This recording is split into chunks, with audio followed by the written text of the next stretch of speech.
Hallelujah. Hallelujah. सबको जय मसीह की। जय मसीह की। कैसे हैं आप सब लोग? ठीक हैं? शुक्र है खुदा। विश्वास करते हैं कि यीशु मसीह के नाम में आप सब अच्छे होंगे। आमीन। जहाँ जहाँ से हमें देख रहे हैं या बाद में देखेंगे, अपने घरों में, अपनी कंट्रीज में आप लोग हिफाजत से होंगे, ठीक ठाक होंगे। हम ऐसा ईमान रखते हैं। हालेलुया। हालेलुया। क्योंकि कलाम कहता है कि ईमान अनदेखी चीजों का सबूत है। वो चीजें जो हमें नजर नहीं आती हैं, जो बातें हमें नजर नहीं आती है, उन पर ईमान रखना कि वो हैं, ईमान उसको कहते हैं। आमीन। हालेलुया। हालेलुया। ईमान नजर नहीं आता, लेकिन ईमान एक सच्चाई है, एक हकीकत है। ये नजर तब आता है जब हमारी जिंदगी में वो काम हो जाता है। हालेलुया। हालेलुया। हम उस जिंदा खुदा का शुक्र करते हैं जो हमारे लिए बड़े बड़े काम करता है, जो हमारा खुदा है, जो सच्चाई का खुदा है। हम खुदा को कैसे देख सकते हैं? फकत उस पर ईमान रखकर। हालेलुया। हालेलुया। तो ऐसा ही ईमान मैं रखती हूँ कि आप लोग जहां कहीं भी हैं ठीक ठाक होंगे, यीशु मसीह के नाम में बिल्कुल हिफाजत में होंगे। उसका शुक्र करते हैं कि उसने आज का दिन हमें दिया, जिंदगी दी, सेहत और सलामती बख्शी, बहुत लोगों से हमें अच्छा रखा उसने। हालेलुया। हालेलुया। क्योंकि हम उस खुदा को मानते हैं जिसने जमीन और आसमान को अपने मुंह के दम से बनाया। आमीन। उसने कहा और हो गया, उसने फरमाया और वाकया हुआ। क्योंकि उसकी आवाज में कुदरत है, उसकी आवाज में गरज है, उसकी आवाज से हिरनियों के हमल गिर जाते हैं, उसकी आवाज बियाबानों को चीर देती है। और शुक्र करते हैं हम ऐसे खुदा को मानते हैं जिसने कहा मैं दुनिया के आखिर तक हमेशा तुम्हारे साथ हूँ। वो हमेशा हमारे साथ रहने वाला खुदा है। हमारे माँ बाप एक वक्त में आके हमें छोड़ देते हैं, भाई बहन, दोस्त, रिश्तेदार, हर एक चीज हमारी जिंदगी से कहीं ना कहीं जुदा हो जाती है। लेकिन वो खुदा जो आसमान और जमीन को बनाने वाला है, जो कुदरत से भरा हुआ है, उसका वादा है कि मैं दुनिया के आखिर तक हमेशा तुम्हारे साथ हूं। आमीन। और उस जिंदा खुदा के एक परिस्तार ने ऐसा गाया है कि हमारा खुदा हमारे सांस से भी करीब है। जो हम सांस लेते हैं उससे भी ज्यादा नजदीक है वो हमारे। वो हमें प्यार करता है, वो हमारी फिक्र करता है। इसीलिए कलाम कहता है खुदावंद के नजदीक जाओ तो वो तुम्हारे नजदीक आएगा। आमीन। जब हम उस जिंदा परमेश्वर के नजदीक जाते हैं तो वो हमारे नजदीक आता है। अगर आज हम खुदा को अपनी जिंदगी में देखना चाहते हैं, अपनी रोजमर्रा के कामों में देखना चाहते हैं, अपने घराने की जिंदगी में देखना चाहते हैं, तो उसके लिए जरूरी है कि हम उस जिंदा खुदा के नजदीक जाएं। और उसके नजदीक हम कैसे जाएंगे? उसके नजदीक जाने का सिर्फ एक ही रास्ता है और वो है यीशु मसीह। हालेलुया। हालेलुया। यीशु मसीह पर ईमान लाना होगा, उस पर विश्वास करना होगा। और जब हम यीशु पर विश्वास करेंगे, उस पर ईमान लाएंगे, तो हम उसके हुक्मों को मानेंगे, हम उसके कलाम पर चलेंगे। उसके कलाम को पढ़ना, उसके कलाम के मुताबिक अपनी जिंदगी गुजारना, खुदा के डर में रहना, उसकी पवित्रताई में रहना, उसकी पाकीज़गी में रहना ही हमें उस जिंदा परमेश्वर की हजूरी में लेके जा सकता है। हालेलुया। हालेलुया। दूसरा और कोई तरीका नहीं है। हम कितनी अच्छी पोजीशन पर हों, कितना अच्छा कमाते हों, कितने दिखने में खूबसूरत हो, स्मार्ट हो, दुनिया की हर एक चीज हमारे पास हो, महंगी से महंगी गाड़ी हो, बहुत पैसा हो, ये चीजें हमें खुदा से नहीं मिलाती। हमें खुदा से उसका बेटा यीशु मिलाता है, आमीन। जिसने आपके और मेरे लिए अपनी जान दी, आपके और मेरे लिए अपना लहू बहाया, आमीन। आपके और मेरे गुनाहों के लिए, आपके और मेरे पापों के लिए, जिसने अपने आप को सूली पर बलिदान किया। हम हमेशा ये कहते हैं यीशु ने एक कम 40 कोड़े हमारे लिए खाए, लेकिन आप कभी सोच के देखिए, हिस्ट्री पढ़ के देखिए, कि उसने एक कम 40 कोड़े तो उसको सजा मिली थी रूमी हुकूमत से, लेकिन अनगिनत इतने कोड़े उसको मारे गए जिनकी गिनती नहीं हो सकती थी। और वो उसने सिर्फ आपकी और मेरी मोहब्बत में, आपको और मुझे बचाने के लिए, कि हम गुनाह में पड़े ना रहें, हम गुनाह में मर ना जाएं, हम हमेशा के मौत के हाथ में ना चले जाएं, इसलिए उसने अपना आप हमारे लिए खाली कर दिया और अपने आप को, जैसे एक बर्रा होता है, जैसे एक भेड़ होती है, उस तरह उसने अपने आप को हवाले कर दिया। उसने हमारी कीमत दी, उसने हमें अपने लहू से खरीदा। और वो यीशु जिसने आपको और मुझे अपने लहू से खरीदा है, आज वो चाहता है कि हम उसके नजदीक आए, हम उसके कलाम पर चलें। हमारे उठने बैठने से, हमारी बातचीत करने से, हमारे हर एक एटीट्यूड से यीशु लोगों को नजर आए। Hallelujah, hallelujah. इसीलिए तो यीशु ने कहा कि तुम मुझसे भी बड़े बड़े काम करोगे। और हम बड़े काम कैसे करेंगे? बड़ा काम ये नहीं है कि शिफा हो गई, कोई उठकर चलने लग गया। बड़े काम हैं, डेफिनेटली ये बड़े काम हैं, लेकिन सबसे बड़ा काम ये है कि हम लोगों को यीशु मसीह के बारे में बताएं, यीशु मसीह के मोहब्बत के बारे में बताएं, उसके कलाम के बारे में बताएं। उसने अपनी जान हमारे लिए दी, हम ये लोगों को बताएं, ये खुशखबरी उन लोगों तक भी लेके जाएं जो अभी तक गुनाहों में है, जो अभी तक दुखों में, गुनाहों की कैद में जकड़े हुए हैं, अभी तक शैतान के हाथ में पड़े हुए। हम जाके उनको ये खुशखबरी दें कि भाइयों बहनों, हमारी कीमत अदा हो चुकी है, अब हम इस गुनाह की कैद से हमेशा के लिए आजाद हैं, क्योंकि यीशु मसीह नासरी ने अपना लहू हमारे लिए बहाया, हमारे लिए उसने अपनी जान दी, अपने आप को बलिदान कर दिया। सलीबी मौत जो एक लानत को दिखाती है, वो लानती मौत उसने अपने ऊपर ले ली। सोच कर देखें, ये लानत आपकी और मेरे लिए थी,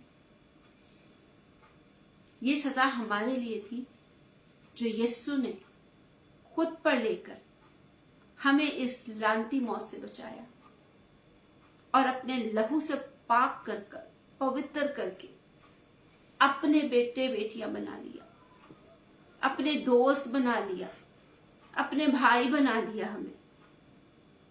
और कहता है कि मैं तुम्हें अनाथ नहीं छोड़ूंगा, मैं तुम्हें यतीम नहीं छोड़ूंगा, मैं दुनिया की आखिर तक तुम्हारे साथ हूं। अब जब हम यीशु मसीह के नाम में निजात पा चुके, हमें उद्धार मिल गया है, तो हम इस उद्धार में, इस निजात में हमें बने रहना है, कायम रहना है। ये डेली का प्रोसेस है। हम डेली खाना खाते हैं। ऐसा तो नहीं होता कि साल में एक बार हम सुबह का नाश्ता कर लें और हम बोले अब साल के जो 364 दिन है उसके लिए काफी है, बल्कि हम हर रोज सुबह उठते हैं, हर रोज नाश्ता करते हैं, हर रोज खाते हैं। क्यों? क्योंकि हमें जिस्म की ताकत चाहिए। ये एक प्रोसेस है, ये एक प्रोसेस है जिसमें से हम हर रोज गुजरते हैं, हर रोज। ठीक इसी तरह निजात, हम इकरार करते हैं मुंह से अपने गुनाहों का, हम इकरार करते हैं यीशु के खुदा होने का, लेकिन इस चीज में कायम रहने के लिए हमें उसके कलाम पर हर रोज चलना है, बराबर चलना है। कोई आपका साथ दे या ना दे, हालात आपके साथ हो या ना हो, लेकिन यीशु में आपको कायम रहना, उसके कलाम पर चलते जाना। याद करें यहोशू ने क्या कहा था? उसने बनी इस्राएल से कहा था कि अब मैं और मेरा घराना, हम तो सिर्फ यीशु ही की इबादत करेंगे, सिर्फ यीशु को ही मानेंगे, सिर्फ उसी की पूजा करेंगे, क्योंकि वो इस निजात में बने रहना चाहते हैं। तो अगर आप निजात में बने रहना चाहते हैं, आप इस उद्धार में कायम रहना चाहते हैं, बने रहना चाहते हैं, तो जरूरी है हम हर रोज उसके कलाम पर चलें, उसके आज्ञाओं को माने, उसके हुक्मों पर चलें। सलीब उठाकर चलना, रोज अपनी सलीब उठाने का क्या मतलब है? अपनी सलीब उठाने का मतलब यह है कि अपना इनकार करना, अपनी ख्वाहिशों का इनकार करना। वो ख्वाहिशें जो हमें दुनिया से मिलती हैं, वो ख्वाहिशें जो हमें संसार से मिलती हैं, हर वो चीज जो हमें कलाम से अलग करती है, हर वो चीज जो हमें यीशु मसीह से अलग करती है, उसका इनकार करना। मिसाल के तौर पर, आपके घर में कोई पार्टी है और उसमें लोग पीते हैं, गाते हैं, दुनिया के गाने, नाच रहे हैं। मैं ये नहीं कहती हूँ कि आप उनकी पार्टीज में नहीं जाएं। मैं ये नहीं कहती हूँ कि आप अपनी फैमिली फंक्शन में नहीं जाइए, लेकिन वो सब काम नहीं करें। आप वहां पर अपनी गवाही दे सकते हैं, नहीं भाई, मैंने इन मुर्दा कामों से तौबा कर ली है। अब मैं नाचता भी यीशु के लिए हूँ, गाता भी यीशु के लिए हूँ और जीता भी यीशु के लिए हूँ।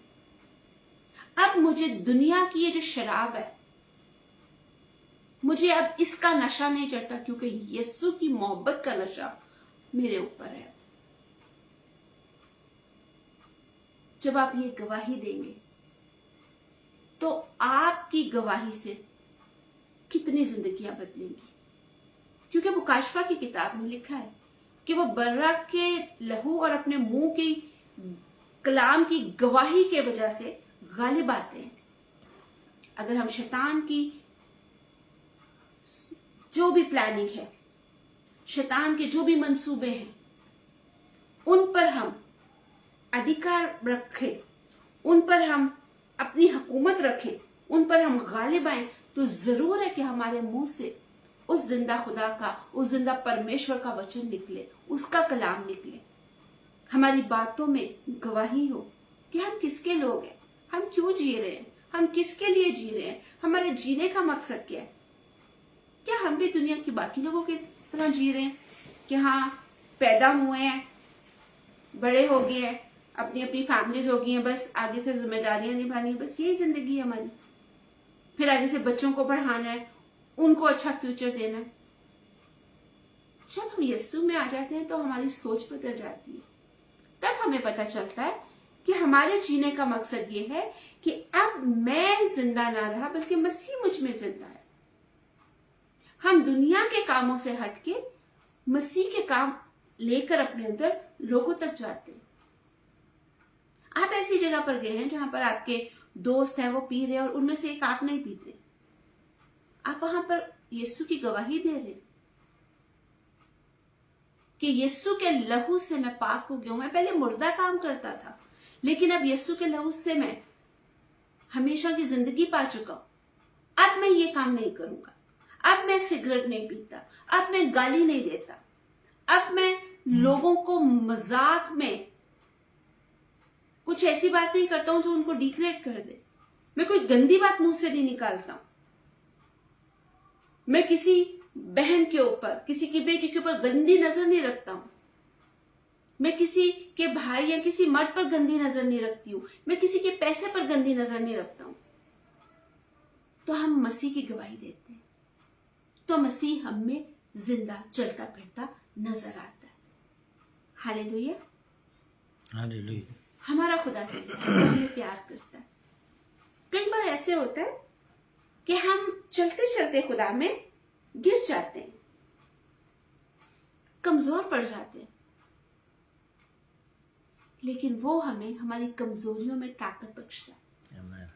अगर कोई ऐसा भाई बहन जो पीछे चला गया या गिर गया, एक बार फिर से उठिए और कहिए, प्यारे यीशु, मुझे फिर से अपने लहू से धो दीजिए, मुझे फिर से अपनी ताकत से भर दीजिए। मैं कमजोर पड़ गया हूं, लेकिन मैं तौबा करता हूं। और ये तौबा, ये अंगीकार आप दिल से करना, सिर्फ दिमाग से नहीं बल्कि दिल से, क्योंकि दिल का रिश्ता जोड़ा है उसने हमसे। आमीन। हालेलुया। हालेलुया। इसीलिए तो उसने अपने कलाम में बोला है ना कि मैं तुम्हारे अंदर से संगीन दिल यानी कि पत्थर का दिल निकाल दूंगा और तुम्हें गोश्तिन दिल दूंगा, एक गोश्त का दिल, मांस का दिल, जो दर्द को समझ सके। हमारा ये मांस है ना, इस पे चोट लगती है तो हमें फील होता है, तो वो कहते हैं मैं तुम्हें ऐसा दिल दूंगा। और जब हमारे दिल में उसकी पाकीज़गी आ जाती है, उसकी पवित्रता आ जाती है, तो हम दर्द को समझते, तकलीफ को समझते। तो अगर कोई ऐसा भाई बहन जो उसे लगता है कि मैं पीछे चला गया हूं, मैं गिर गया हूं, तो आप इस गिल्ट में बैठे ना रहें, क्योंकि शैतान का सबसे बड़ा हथियार जो है वो हमारे अंदर गिल्ट डाल देता है। ओह, मैंने तो ये काम कर लिया, अब तो मैं नहीं उठ सकता हूं, अब यीशु मुझे माफ नहीं करेगा, मैंने तो इतना ये काम कर लिया है। लेकिन यीशु का लहू हमें सारे गुनाहों से माफ करने के लिए सच्चा है, आदिल खुदा है। आप उससे माफी मांगे, वापस से खड़े हो जाए, वो आपको अपने रूह से भर देगा, अपने लहू से वापस धो देगा और आपको नया बना देगा।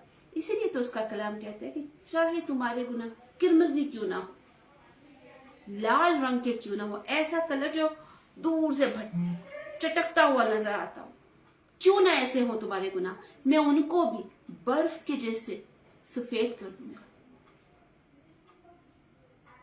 वो हमें गुनाहों से धोने की, गुनाहों से छुड़ाने की कुदरत रखता है। वो जिंदगी बख्शता है। जिंदगी सिर्फ यीशु के नाम में है, चंगाई सिर्फ यीशु के नाम में है, सुकून सिर्फ यीशु के नाम में है। आज दुनिया सुकून ढूंढने के लिए क्या क्या जतन कर रही है। लोग सोचते हैं मेरे पास बहुत पैसा आ जाएगा तो मेरी लाइफ में सुकून आ जाएगा। कुछ लोग कहते हैं मेरा घर बस जाएगा तो मेरी लाइफ में सुकून आ जाएगा। कुछ सोचते हैं मेरे पास बच्चे होंगे तो मेरी लाइफ में सुकून आ जाएगा। कुछ सोचते हैं मेरा बहुत बड़ा बैंक बैलेंस होगा तो मेरी जिंदगी में सुकून आ जाएगा। मैं आपको बताना चाहती हूँ, सुकून सिर्फ यीशु मसीह के नाम में है। हालेलुया। हालेलुया। अगर यीशु आपकी जिंदगी में नहीं है तो आपकी जिंदगी में सुकून नहीं। अगर आप हमेशा की जिंदगी चाहते हैं, अनंत काल का जीवन, ऐसी जिंदगी जिसमें जिसकी कोई लिमिट ना हो, जो कभी खत्म ना हो, वो जीवन सिर्फ यीशु मसीह नासरी के नाम में है। उसके लहू से मिलता है, उसके कलाम से मिलता है, और फिर उसका पवित्र आत्मा, फिर उसकी पाक रूह हमें जीना सिखाती है। याद करें, उसका कलाम कहता है कि मैं तुम्हें अपने जैसा एक दूसरा मददगार भेजूंगा, यानी खुदा का रूह। वो अपना रूह हम में भेजता है जो हमारी मदद करता है, क्योंकि वो जानता है हम इंसान है ना, हम कमजोर हैं, कमजोर पड़ जाते हैं। तो क्या कहा था, याद कीजिए, उसने कहा कि और रूह तुम्हें सब कुछ सिखाएगा, सब कुछ बताएगा। कभी कमजोर पड़ जाते हैं तो उससे कहिए, पाक रूह आपको सिखाएगा। टाइम मत वेस्ट करें कि मैं गिर गया हूं, मैं कमजोर पड़ गया हूं, मुझसे ये गलती हो गई है, मुझसे ये खता हो गई है, अब मुझे माफी नहीं मिलेगी। नहीं, उसका लहू आपको माफ करने के लिए तैयार है। उसकी बाहें आपके लिए खुली हैं। याद करें, वो उड़ाऊ पुत्र जो था, मुसरफ बेटा, उसने क्या कहा, बाप जो कुछ मेरा है वो सारा तू मुझे दे दे। सोचें, उसने तो मेहनत भी नहीं की थी, सारी जिंदगी बाप मेहनत करता रहा, जोड़ता रहा, और जब उसने इतना बना लिया तो उसी का बेटा आके उसको क्या कहता है, जो मेरा हक बनता है मुझे दे दे, मेरा हक बनता है। उसने क्या किया, अपने बेटे को जो उसने देना था अपनी जायदाद में से दे दिया। उसने वो सारा उड़ा दिया, सारा उड़ा दिया। जब उड़ा दिया, और बाइबल में लिखा है कि वो बाले खा रहा था जो सूअर खाते। तो उसको ध्यान आया कि मेरे बाप के घर में, मेरे पिता के घर में इतने नौकर हैं, इतने सेवक हैं, और वो इतना अच्छा खाना खाते हैं, तो मैं ऐसा करता हूं, अपने बाप के घर वापस जाता हूं और उसे कहता हूं कि मुझे अपने नौकर जैसा ही समझ ले। याद कीजिए, अभी वो बाप के पास गया नहीं था, वो सिर्फ सोच रहा था, अपने दिल में सोच रहा था, प्लान कर रहा था, क्या मैं ऐसे करूं, अगर मैं ऐसे करूं, वो ऐसे सोच रहा था। अभी वो बाप तक पहुंचा नहीं, अभी उसने कोई स्टेप नहीं उठाया। सिर्फ उसकी सोच में इतनी सी बात आई कि मैं अपने बाप से माफी मांगू। ठीक उसी तरह अगर सिर्फ आप दिल से सोच लें तो वो जिंदा खुदा आपको माफ करने के लिए तैयार है। वो आपको पहले ही माफ कर चुका होगा जबकि आपने स्टेप भी नहीं लिया अभी। तो हमारी सोचों पे उसका कब्जा होना चाहिए। पाकरू सिखाएगा आपको, आप बात तो करें उससे।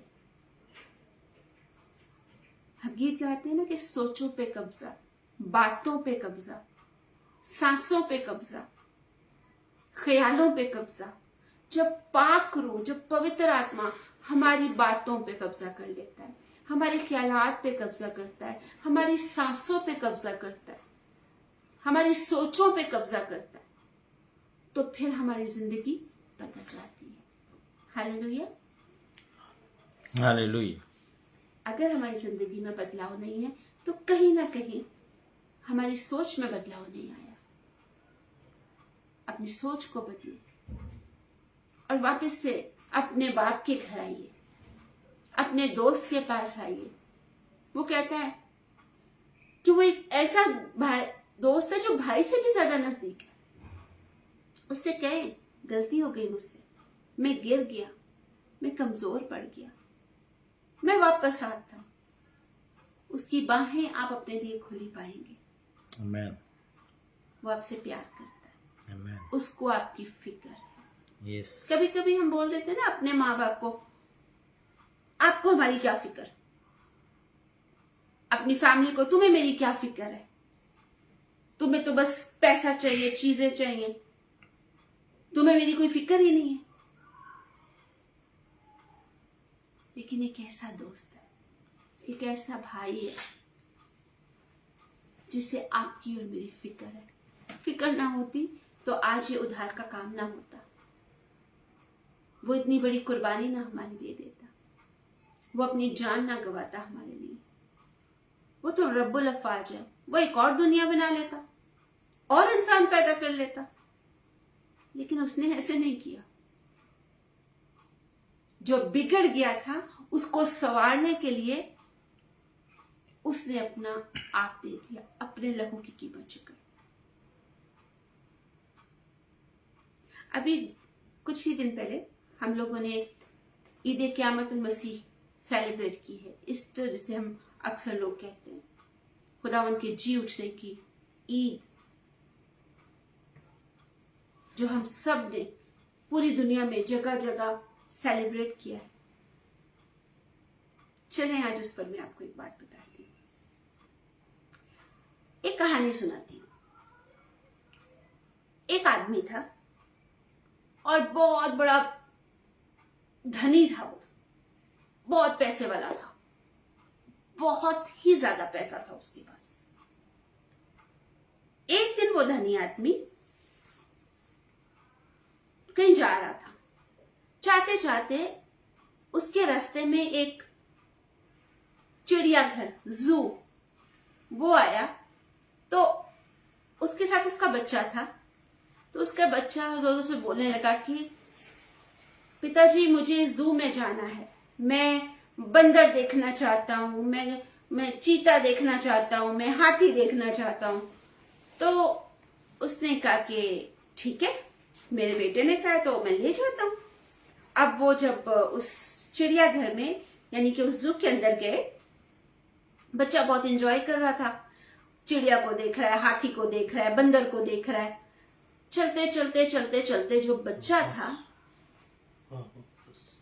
अपने बाप के साथ एक ऐसी जगह पर पहुंचा जहां पर एक बहुत बड़ा पिंजरा था और उस पिंजरे के अंदर शेर था। उसके अंदर शेर बंद था और वो शेर जो था वो चुपचाप ऐसे बैठा हुआ था, कोई मूवमेंट नहीं कर रहा था। तो जो बच्चा था बार बार उसको बोले, पिताजी देखो जंगल का राजा, जंगल का राजा, जंगल का राजा। तो वो जो उसके पिताजी थे उन्होंने बच्चे की बात पर गौर किया और उनको थोड़ा सा लगा कि ओहो, जंगल का राजा और इस पिंजरे में बंद है, कितने अफसोस की बात है। जंगल का राजा, शेर की धाड़ बहुत खतरनाक होती है, लेकिन यहां पर वो शेर ना कुछ बोल रहा है, ना कोई हरकत कर रहा है। पता नहीं कितने सालों से उस पिंजरे में उसको रखा हुआ है, कुछ नहीं पता। तो वो जो धनी आदमी है, बहुत दौलतमंद आदमी है, वो जो जंगल चिड़ियाघर की जो मैनेजमेंट थी उनके पास जाता है, जू की मैनेजमेंट के पास जाते हैं और उनको बोलते हैं कि आपके इस जू में से मैं वो जो शेर बंद है मैं उसको खरीदना चाहता हूं। तो जी मैनेजमेंट कहती है, सॉरी सर, वो बिकाऊ नहीं है, वो तो हमने बच्चों के, लोगों के इंटरटेनमेंट के लिए रखा है कि लोग आते हैं, बच्चे आते हैं, देखेंगे, खुश होंगे। इनडायरेक्टली वो तो हमारी कमाई का जरिया है, तो सॉरी हम तो नहीं दे सकते। तो उसने बोला कि आपको कितना पैसा चाहिए मैं दूंगा, लेकिन मुझे वो शेर दे दो। क्योंकि बहुत धनी आदमी है तो उसके सोर्सेस भी थे। समहाउ उसने वो शेर ले लिया। अब उसने क्या किया, शेर लेके एक बहुत बड़ा अपने घर के पीछे, जैसे जंगल होता है एग्जैक्टली वैसे ही उसने बनवाया और हर वो चीज जो एक जानवर के लिए जरूरी होती है उसने वहां पर सेट करवा दी। और दिल में बहुत खुश हो रहा था कि अब तो जंगल का बादशाह बहुत खुश होगा क्योंकि उसको रहने की इतनी बड़ी जगह मिल गई है। ठीक है, तो अब क्या हुआ कि वो जब ऐसे सोच रहा था तो वो जू में देख रहा था कि जो शेर था वो चुपचाप सर झुका के ना सिर्फ एक गोल दायरे में चक्कर लगाया करता था। मतलब उसको लोग मारे बुलाएं, वो कुछ रिप्लाई नहीं करता था, मतलब उनको देखता भी नहीं था, धाड़ता भी नहीं था। तो जब उसने वो सब कुछ बना लिया तो वहां से आके वो शेर को लेकर गया और शेर को वहां पर छोड़ दिया। अब वो बंदा बड़ा खुश था कि अब तो जंगल का बादशाह बहुत खुश होगा कि मेरे पास रहने की इतनी अच्छी जगह है, बिल्कुल जंगल के जैसे है, एक जंगल है। तो रात को जब वो सोया तो अपने दिल में बड़ा खुश था। तो उसने कहा मैं सुबह सुबह जाऊंगा और देखूंगा कि अब जंगल का जो राजा है वो कैसे बिहेव करता है। अब क्या हुआ कि जब वो सुबह उठ के दूर से ना देख रहा है कि शेर क्या कर रहा है, तो उसको पहले तो कहीं पे नजर नहीं आ रहा था। तो वो बड़ा दिल में खुश हो रहा है, हाँ यकीनन जो जंगल का बादशाह जो शेर है अब वो दौड़ रहा होगा, अब वो खुश हो रहा होगा, सेलिब्रेट कर रहा होगा कि मैं आजाद हूं, इतनी बड़ी जगह है मेरे पास, ये वो। तो वो अपने मन में ऐसे सोच रहा था। उसने उसको बड़ा ढूंढा क्योंकि बहुत बड़ी जगह उसने बनवाई थी उसके लिए, तो उसको नजर नहीं आया। आखिर में जब ना वो ढूंढते ढूंढते एक जगह पे पहुंचा तो उसने क्या देखा दूर से, अरे ये शेर क्या कर रहा है, एक ही जगह पे चक्कर लगाता जा रहा है, चक्कर लगाता जा रहा है, चक्कर लगाता जा रहा है, लगाता जा रहा है, लगाता जा रहा है। वो बड़ा हैरान हुआ और वो कहते हैं यार ये क्या है, मैंने इतना पैसा दे दिया, मैंने इतना खर्चा कर दिया और ये जंगल का बादशाह क्या कर रहा है, ये शेर क्या कर रहा है, एक छोटे से गोल दायरे में चक्कर लगाता जा रहा है, चक्कर लगाता जा रहा है। आज आपको ये कहानी बताने का अर्थ मतलब ये है, आप और मैं और बहुत सारे ऐसे लोग आज भी अपनी सोचों में आजाद नहीं हुए। खुदावंदों के खुदा, राजाओं के राजा, बादशाहों के बादशाह खुदावंद यीशु मसीह ने इंसान का रूप लिया, आसमान को छोड़कर इस धरती पर आ गए, अपने आप को खाली कर दिया। किस लिए? कि आप और मैं जो कैद में थे, गुनाहों में थे, लानतों में जकड़े हुए थे, श्रापों में जकड़े हुए थे, बीमारियों में थे, गुनाह की कैद में थे, शैतान की कैद में हम थे। हमें अपने बेटे यीशु के लहू से मुक्त कराने के लिए उसने इंसान का रूप ले लिया। यूहन्ना की अंजील में क्या लिखा है, आइए देखते हैं। जल्दी से निकालें मेरे साथ यूहन्ना की अंजील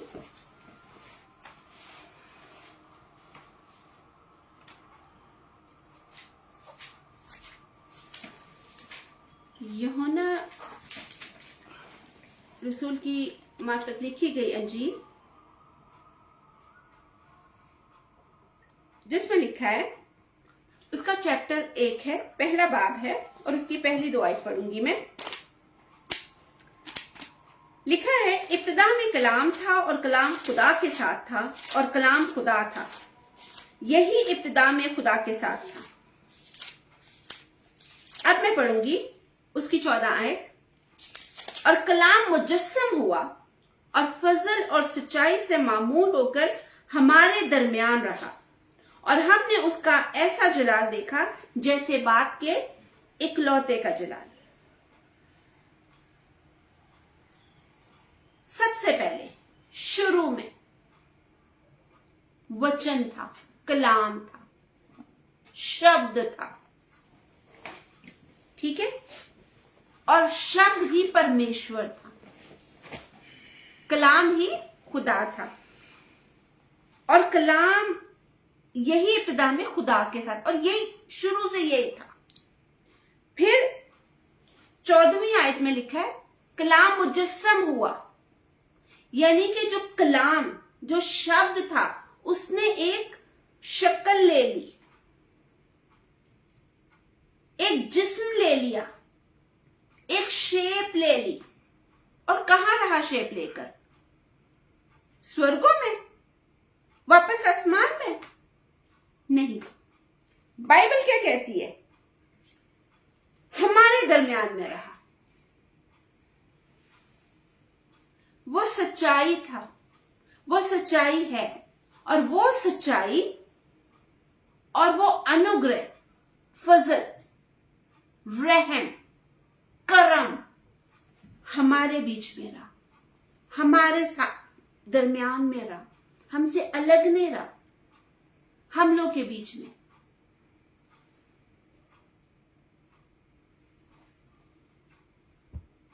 तो उस जिंदा खुदा ने आपको और मुझे गुनाहों से आजाद करने के लिए, शैतान के कब्जा से छुड़ाने के लिए जिस्म ले लिया।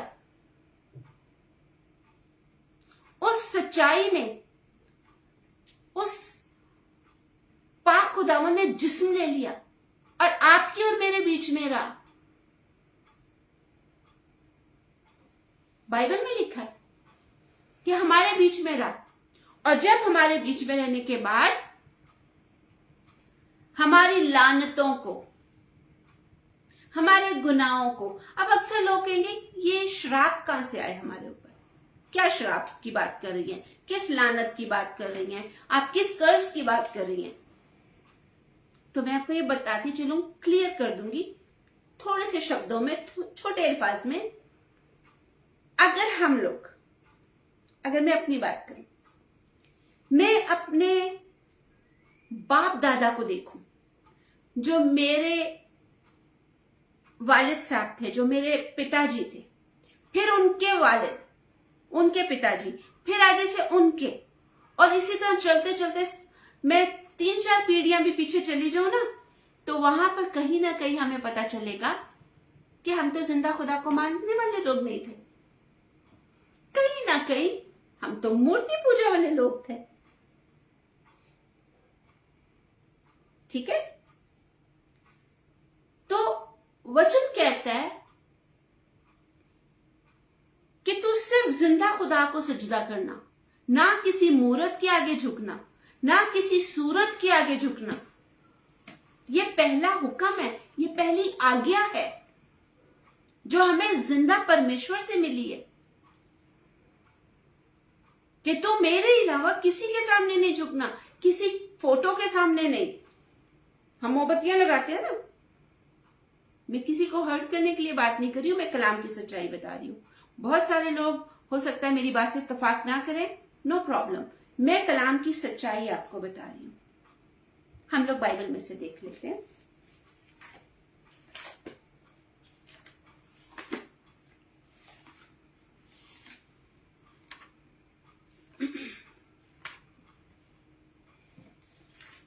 मेरे साथ निकालिए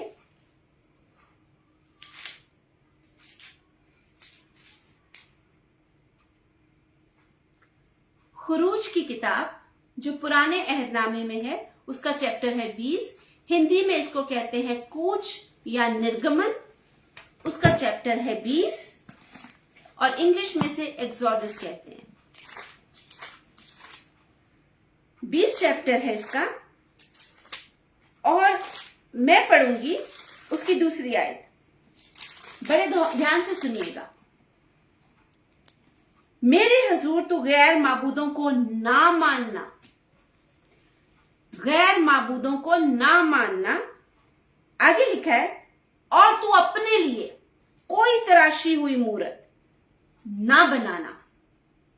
हम तराशते हैं ना, पत्थर लेकर उसको तराशा जाता है, खोदा जाता है, एक शेप दी जाती है, ऐसी मूरत ना बनाना।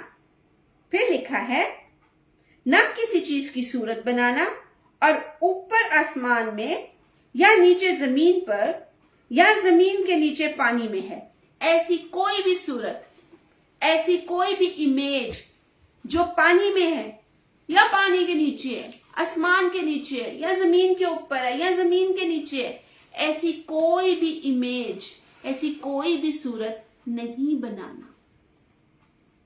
तो अगर हम अपने पूर्वजों को देखें, अपने बाप दादा, क्या कहते हैं, अबाओ अजदाद को देखें, अपने बाप दादा को देखें, फिर आगे से उनके उसमें चले जाएं, तो हमें, मुझे लगता है कि सिर्फ हम अपने दादा और उनके जो हमारे परदादा हैं उन तक ही पहुंच जाए ना, तो हमें पता चल जाएगा कि वो लोग खुदा को मानने वाले लोग नहीं थे।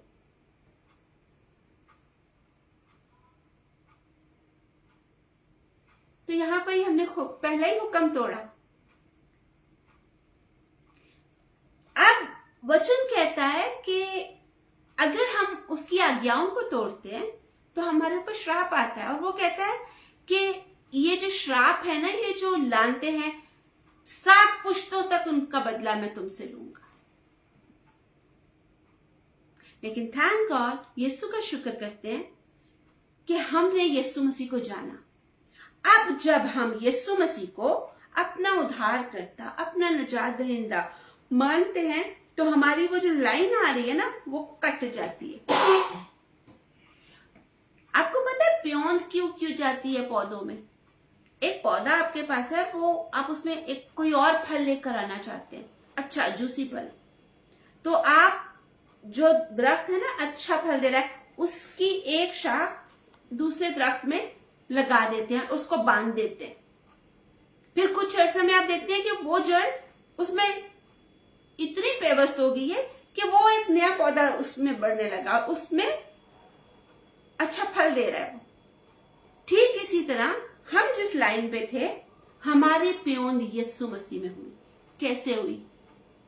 तराशा गया उसको, छेदा गया उसको, काटा गया उसको।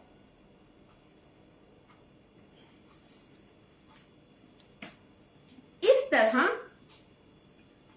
ये जो लानते हैं, ये हमारे साथ चल रही थी, जो हमारे पूर्वजों से हमारे पीछे थी, जो हमारे अबाव अजदाद से हमारे पीछे चल रही थी।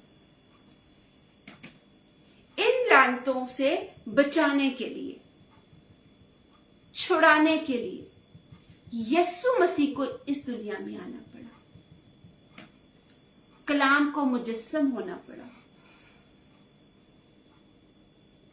क्योंकि वो ही हमें बचा सकता है जिसमें खुद गुनाह ना हो। बहुत अच्छा खाना खाना चाहते हैं तो अच्छा खाना आपको अच्छा शेफ खिला सकता है। कोई भी आदमी को जाते हुए आप कहेंगे मेरे लिए बिरयानी पका दे, आपको टेस्ट नहीं आएगा। आपको अच्छा शेफ चाहिए जिसके बारे में आपको पता हो भी है ये बहुत जबरदस्त है। ठीक उसी तरह पापों में से निकलने के लिए, श्रापों में से निकलने के लिए, गुनाहों में से निकलने के लिए, लानतों में से निकलने के लिए ऐसे उद्धारकर्ता की, ऐसे बचाने वाले की जरूरत थी जो खुद पापी ना हो, जिसके ऊपर खुद कोई लानत ना हो। और वो कौन हो सकता है? एक ही, यीशु मसीह नासरी। पाक, सच्चाई, नूर, उसको इस दुनिया में, इस संसार में आपके और मेरे लिए आना पड़ा। अब जब वो इस दुनिया में आ गए, मेरी स्टोरी खत्म नहीं हुई, मैं उस तरह वापस आ रही हूं। अब जब वो इस दुनिया में आए, हमारे लिए अपना लहू दिया, सलीबी मौत दी, लानती मौत। अब समझ में आ रहा है कि हम लानती मौत क्यों कहते हैं? कि जितनी लानतें हमारे ऊपर थी ना, वो सारी उसके ऊपर चली गई, वो सारी उसके ऊपर चली गई। जैसे उस अमीर आदमी ने शेर को खरीदा और एक बहुत बड़े जंगल में छोड़ दिया, ये सोच के कि अब तो शेर बहुत खुश होगा, कीमत दी है उसकी, आजाद कर दिया। उसे कहा जंगल के बादशाह तू आजाद है, मैंने तेरी कीमत दे दी है। लेकिन उसको इतना सेंस ही नहीं था कि वो अपनी आजादी को एंजॉय कर सकता। आज भी वो सोचों में कैद था, आज भी वो अपने ख्यालों में कैद था, अपने बिहेवियर में कैद था, अपनी सोसाइटी में कैद था, अपने माशरे में कैद था। बहुत बार सुना होगा आप लोगों ने, क्या करें हम भी तो इसी सोसाइटी के साथ हैं जी, जो उसके साथ होगा हम भी उन्हीं के साथ हैं। जब इन बातों में कैद होते ना, फिर हम आजादी को एंजॉय नहीं कर सकते। जैसे उस शेर के साथ हुआ, वो एक ही जगह चक्कर लगा रहा है, उसे पता ही नहीं है कि वो आजाद हो चुका है। आज हम में से भी बहुत सारे लोग हैं, क्रिसमस सेलिब्रेट करते हैं धूमधाम से, ठीक ठाक चोखा खर्चा करते हैं, कर्जे भी ले लेते हैं सिर्फ एक क्रिसमस सेलिब्रेट करने के लिए। फिर यीशु मसीह के दोबारा जी उठने की ईद को बड़ी शान और शौकत से मनाते हैं। सनराइज सर्विस, ये सर्विस, वो सर्विस, सर्विस की भी सर्विस कर देते हैं, बगैर ये जाने हुए, ये समझे हुए कि हम आजाद हो चुके हैं। वो सेलिब्रेट किया, फिर से हम गुनाहों में जीते।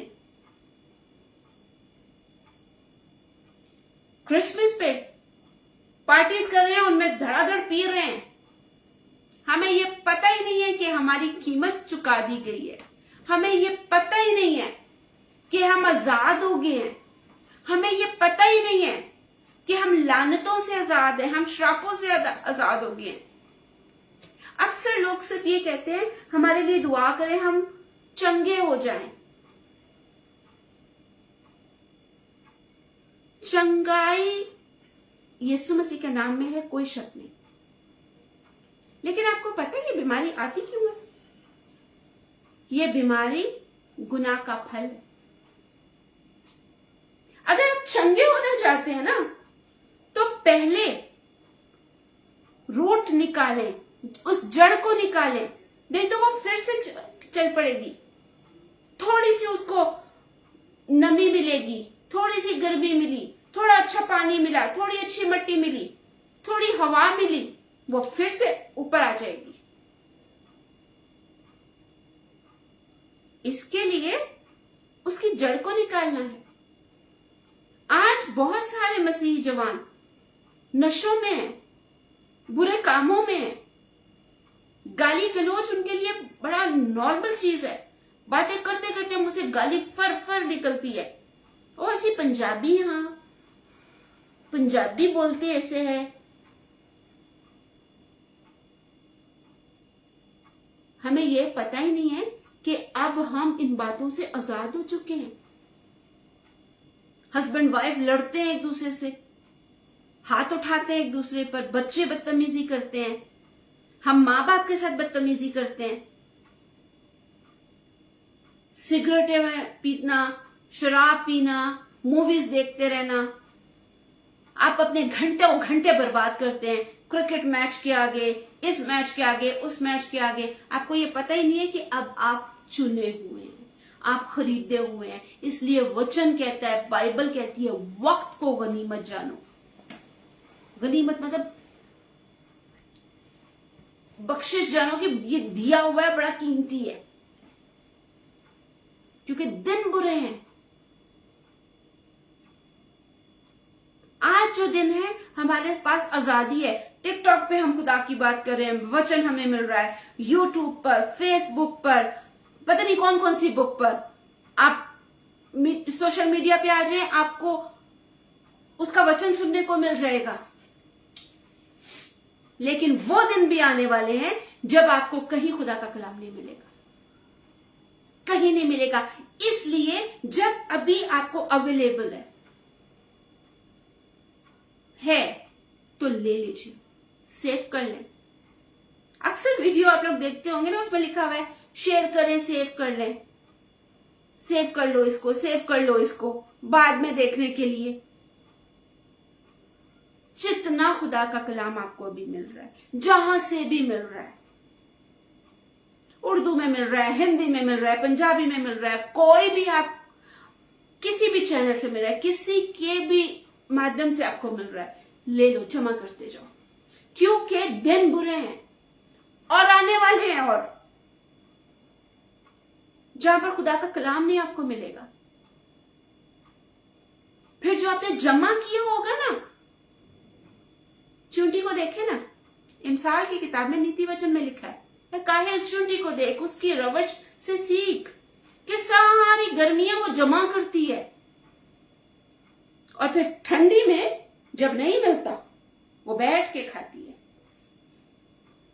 तो अभी तो मिल रहा है, जमा करें अपने मन में, अपने दिल में, अपने बच्चों को सिखाएं, अपनी फैमिली के साथ बैठें, अपने भाई बहनों के साथ बैठें, अपने दोस्तों के साथ बैठें, अपने रिश्तेदारों के साथ बैठें, शेयर करें, ताकि ये कलाम, ये वचन आपके दिल में बैठा हो, ताकि जब कहीं ना मिले तो आप भरे हुए हो, आपके पास हो। उस शेर की तरह चक्कर लगाना, एक ही जगह पे चक्कर लगाना बंद करें। सच में निजात यीशु के नाम में है। अपनी आजादी को पहचाने कि आप आजाद हो चुके हैं। यीशु के लहू के वसीले से आप आजाद हो चुके हैं, उसके पाक कलाम के वसीले से आप आजाद हो चुके हैं, यीशु नाम की वजह से आप आजाद हो चुके हैं। वो आपको और मुझे आजाद करने आए। पहचाने इस सच्चाई को। उस धनी आदमी ने शेर को खरीदा सिर्फ शेर को खुश करने के लिए, लेकिन वो राजाओं के राजा ने खरीदा नहीं, बल्कि अपना आप दे दिया, अपना इकलौता बेटा खुद को ही पेश कर दिया, सिर्फ आपको और मुझे बचाने के लिए, हमें हकीकी आजादी देने के लिए। हम अभी तक अपनी आजादी को समझ ही नहीं पाए। आज भी हम उन्हीं सोचों में, महीना चढ़ गया, महीना खत्म हो गया, फिर महीना चढ़ गया, फिर महीना खत्म हो गया। हम ये कब सोचेंगे इस महीना चढ़ने और खत्म होने में हम कितनी जल्दी खत्म हो रहे हैं, हमारा वक्त कितना खत्म हो रहा है। जरूरी है हम अपनी आजादी को समझें। क्यों नहीं आज यीशु मसीह के जी उठने की हकीकी आजादी को समझें, और जो काम आज तक हम करते आए हैं, कहीं ना कहीं छुप के, सबसे अलग होके, दरवाजे बंद करके, कहीं ना कहीं गलत काम करते आए हैं। कौन देख रहा है, किसको पता? फोन पे तो पासवर्ड है, किसको पता मैं इसमें क्या देखता हूं, किससे चैट करता हूं, करती हूं, कौन देख रहा है, पासवर्ड लगा हुआ है। लेकिन वो खुदावंदों का खुदा, राजाओं का राजा, वचन कहता है, कलाम कहता है, उसकी आंखें घूमती हैं। हम एक दूसरे से छुपा सकते हैं, अपने माँ बाप से छुपा सकते हैं, अपने हस्बैंड से, अपनी वाइफ से, अपने बच्चों से, अपने भाई बहनों से, दोस्तों से छुपा सकते हैं। उससे कुछ नहीं छुपा, सब चीजें उसके सामने खुली हैं। वचन कहता है कोई ऐसी चीज नहीं है छुपी है जो खोली ना जाएगी, सब खुल जाएगा।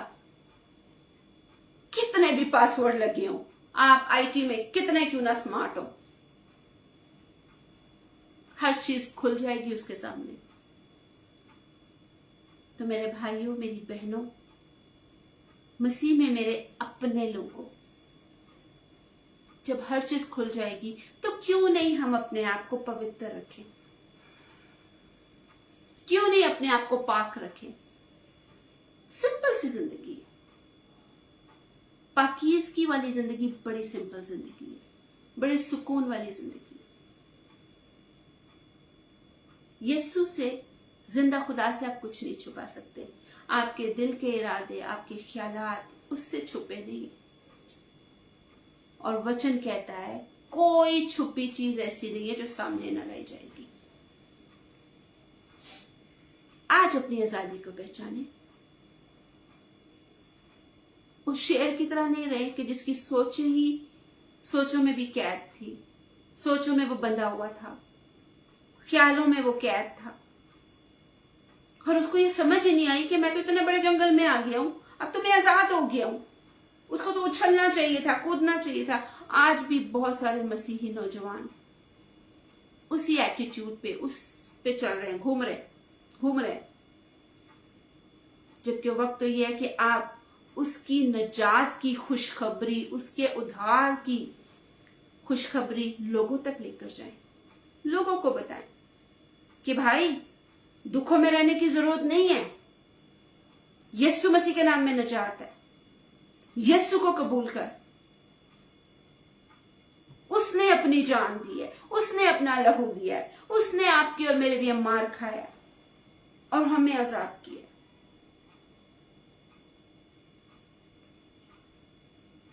आप डॉक्टर के पास जाते हैं, सिम्टम्स बताते हैं, डॉक्टर मेडिसिन प्रिस्क्राइब करते हैं, आप वो मेडिसिन लेते हैं, डॉक्टर कहता है 5 दिन का कोर्स है, पूरा कर लेना। आप कोर्स पूरा करते हैं, 5 दिन मेडिसिन खाते हैं, ठीक हो जाते हैं। 6 महीने के बाद आप फिर डॉक्टर के पास जाते हैं, फिर कोर्स करते हैं, फिर ठीक हो जाते हैं। 3 महीने के बाद फिर से जाते हैं। ऐसे ही होता है हमारी जिंदगी में ना, क्यों? लेकिन डॉक्टर जिन चीजों से आपको मना करता है वो आप मना नहीं होते। ठंडी चीजें मत खाना, बाहर का मत खाना, ऑयली चीजें मत खाना, वो हम सब फिर भी करते हैं ना। ठीक उसी तरह अगर हम सिर्फ ये सोच लेकर किसी भी परमेश्वर के, खुदा के खादिम, खुदा के बंदे या बंदी के पास जाते हैं कि प्रार्थना करें, दुआ करें, हम चंगे हो जाएं, हम ठीक हो जाएं, उससे पहले मैं आज आपको बताना चाहती हूँ, थोड़ी कड़वी बात है लेकिन मैं आपको जरूर बताऊंगी। मानना या ना मानना मैं आप पे छोड़ती हूँ, लेकिन सच्चाई आपको बता दूंगी। अगर आप चाहते हैं कि आप इस शरीर में, इस बदन में चंगे हो जाएं, तो जो वजह है उस वजह को निकाल दीजिए।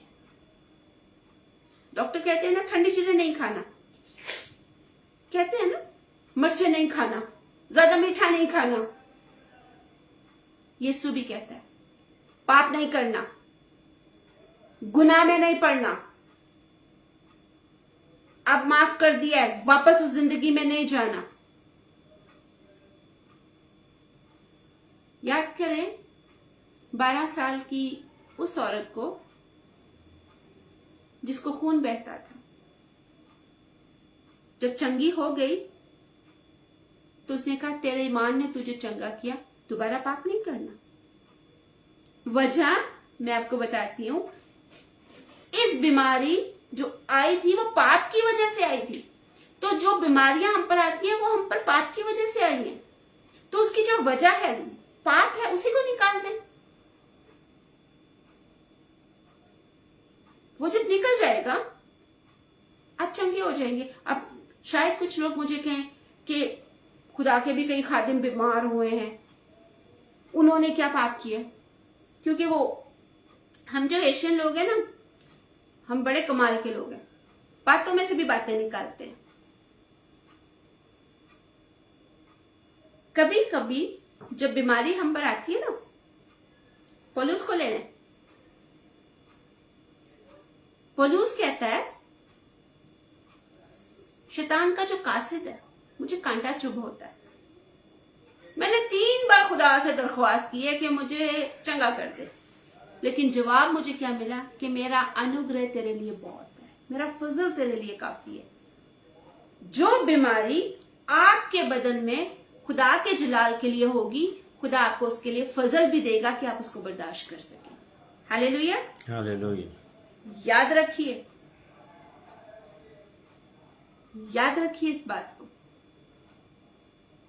चले, यीशु मसीह को सलीब पर जाने से पहले गतसमनी बाग में थे। वो सारी रात दुआ कर रहे थे। बहुत मशहूर वाक्य है, सबको याद होगा। तो यीशु मसीह ने क्या दुआ की? है पिता, ए बाप, अगर हो सके तो ये प्याला मुझसे टल जाए। ऐसा नहीं था कि वो मौत से डरते थे, क्योंकि उन्होंने मौत के लिए तो खुद को पेश किया था ना।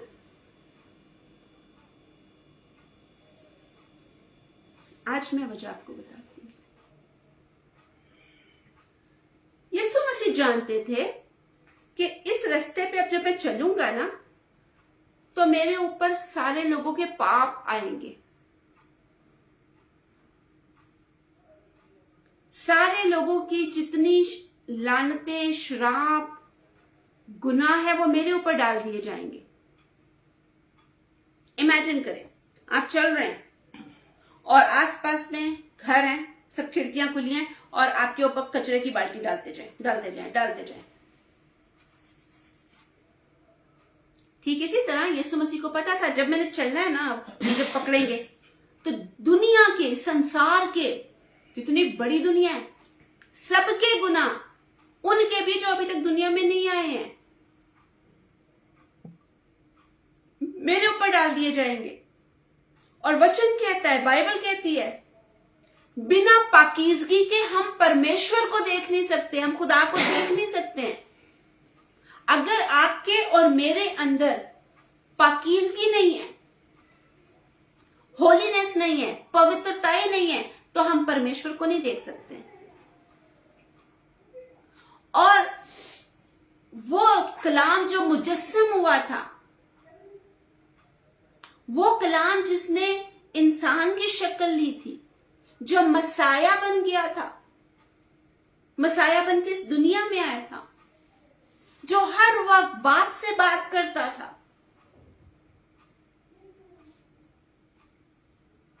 जिसके लिए आसमान खुल गया था और आवाज आई थी कि ये मेरा प्यारा बेटा है जिससे मैं खुश हूं।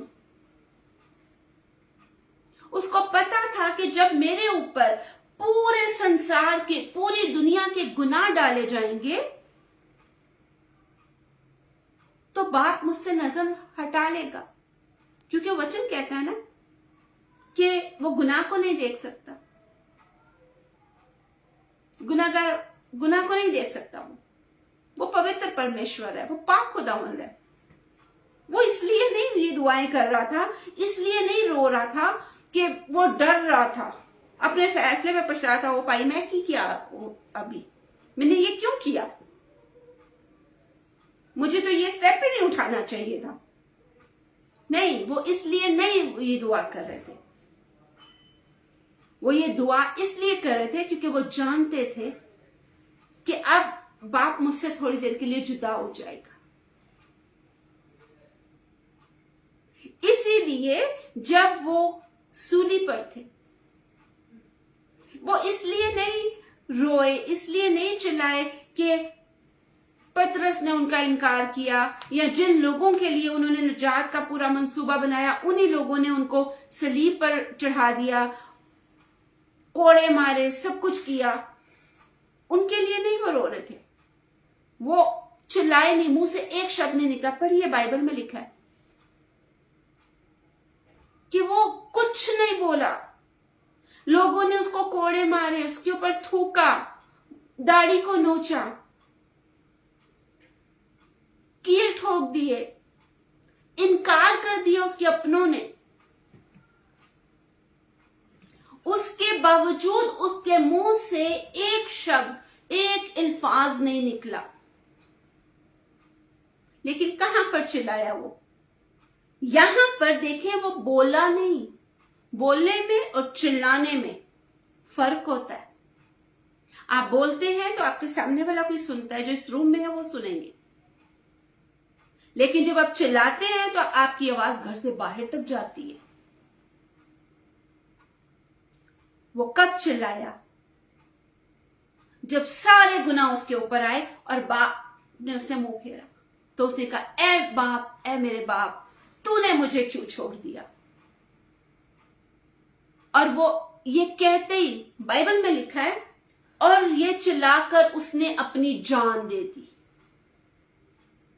कितना टाइम लगा होगा उसको ये बोलने में? कितना टाइम लगा होगा? बहुत मुश्किल से 1 मिनट, बहुत मुश्किल से 1 मिनट, इतना ही टाइम लगा होगा। जब वो खुदा का बेटा 1 मिनट जिंदा बाप की जुदाई बर्दाश्त नहीं कर सका, सोचे आज हम कहां खड़े हैं?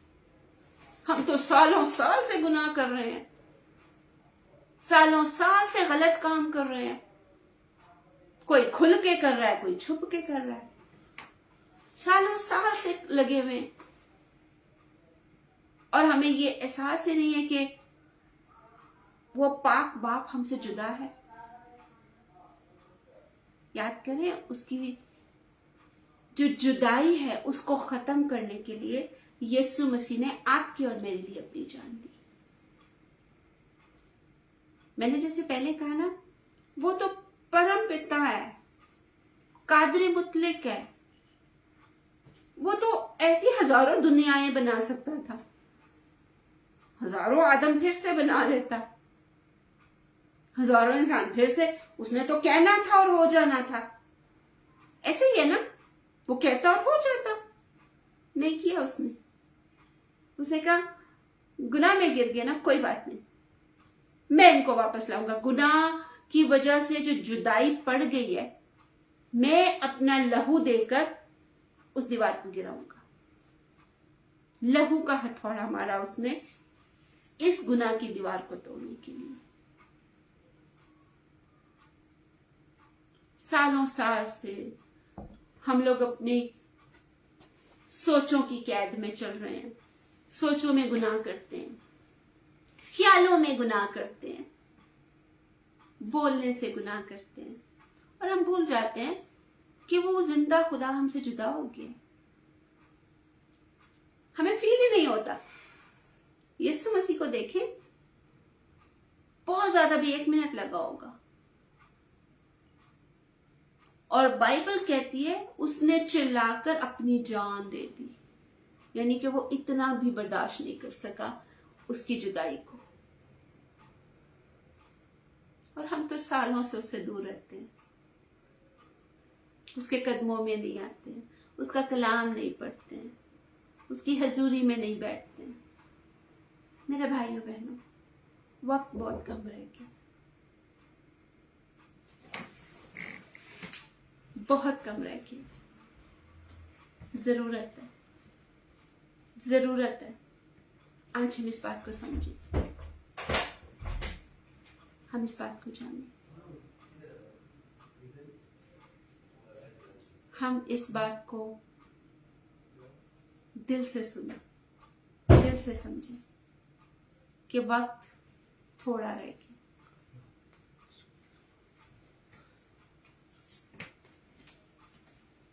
वक्त थोड़ा रह गया।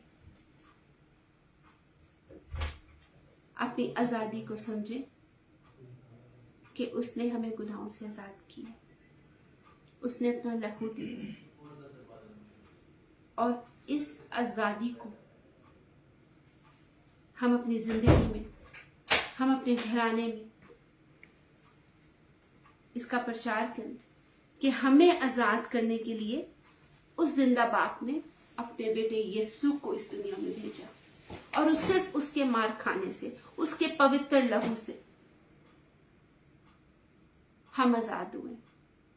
आज वापस से उसी जिंदगी के जो चारों तरफ चक्कर ना लगाते रहे, फेरा ना डालते रहे, घूमते रहे, बल्कि उस आजादी को एंजॉय करें। और उसको एंजॉय करने का बड़ा अच्छा तरीका है, उसके गवाह बन जाए। जो गवाह होते हैं ना, जो विटनेस, वो हर जगह पे बोलते रहते हैं, यीशु का एफएम बन जाए आप, यीशु का टिकटॉक बन जाए। जिधर जाएं, जिससे बात करें, उसकी निजात के काम लोगों को बताएं, अपने घर में बताएं, क्योंकि दिन बुरे हैं, वक्त को गनीमत जानिए। यीशु बहुत जल्द आने वाला है, बहुत जल्द। और बेहतर आपके और मेरे लिए ये है कि जब यीशु आए तो हम उसके साथ अपने हमेशा के घर में जाएं। हालेलुया। परमेश्वर आप सबको बहुत बरकत दे, बहुत बरकत दे। ये कलाम, ये वचन आपके जीवन में 100 का 100 गुना फल लेकर आए और आप बहुतों को उसके कलाम के बारे में बताने वाले हो सके। आइए हम दुआ करते हैं। Thank you Jesus. पिता परमेश्वर, यीशु मसीह के नाम में हम आपके चरणों में आते हैं। आप जो महान परमेश्वर हैं, आप जो कहते हैं वो होता है और जो फरमाते हैं वो वाक्य हो जाता है। आप जो कुदरत से मुलव्वस हैं, आपके नाम की तारीफ करते हैं। आपने हमें यह मौका दिया कि हम आपके कदमों में बैठ सके और आपके ढेर सारे बेटे बेटियों के साथ जो दुनिया भर में इस वीडियो को देख रहे हैं और बाद में देखेंगे, उनके साथ आपके मुंह की बातों को शेयर कर सके, उनको बता सके कि आजादी यीशु मसीह के नाम में, यीशु के लहू से, पाकरू की कुदरत से हमें मिली है। और यीशु के मार खाने से, उसके मौत पर फतह पाने से हम आजाद हुए हैं। आज हम अपनी इस आजादी को जाने और इस आजादी के पैगाम को दुनिया भर में लेके जाएं। खुदा बाप, मैं दुआ करती हूँ जितने भाई बहन मुझे देख रहे हैं, अगर इनमें से कोई भी भाई बहन किसी भी वजह से उन बीमार हैं, तो यीशु जी, शिफा आपके नाम में है, आपके कलाम में है। शिफा आपसे मिलती है। आपका पाकरू उनको छुए और वो भाई बहन शिफा पाए, जैसी भी बीमारी हो, जैसी भी कमजोरी हो। क्योंकि मैं जानती हूं कि जब सब दरवाजे बंद हो जाते हैं तब यीशु आ जाता है। और आज का दिन यहोवा ने बनाया है ताकि हम उनमें आनंदित हो, हम उनमें खुश हों। और हम तभी खुश हो सकते हैं जब पूरी चंगाई हमारे जीवन में हो। तो यीशु जी, जिस भाई बहन के बदन में कोई भी कमजोरी है, बीमारी है, अपने शिफा वाले हाथ से छुए और उनको पूरी चंगाई दें, ताकि वो भाई बहन भी आपकी गवाही दे के आपके नाम को जला दें। खुदा बाप, ये कलाम का बीज जो आज हमने बोया है, ये 100 का 100 गुना फल लेके आने वाला हो सके। खुदा बाप, हम उस शेर की तरह एक ही जगह पे चक्कर ना लगाते रहें, बल्कि आज हम अपनी आजादी को जाने। हम जाने कि हमारी तो कीमत दे चुकी है, हम तो आजाद हो चुके हैं। और इस आजादी को यीशु मसीह के नाम में हम लोगों तक लेके जाएं। सुनने वाले एक एक भाई बहन को हम यीशु मसीह के नाम में आशीष देते हैं, बरकत देते हैं। आपका ये कलाम 100 का 100 गुना फल लेके आए और हम आपसे वादा करते हैं कि सारी इज्जत, सारा जलाल, सारी महिमा फकत आपके बेटे यीशु मसीह को ही देंगे। हम घटेंगे और हमें यीशु का नाम बढ़ता जाए। यीशु मसीह के नाम में मांगते हैं, पा लेते हैं। आमीन, आमीन, आमीन, आमीन, आमीन। सो गॉड ब्लेस यू।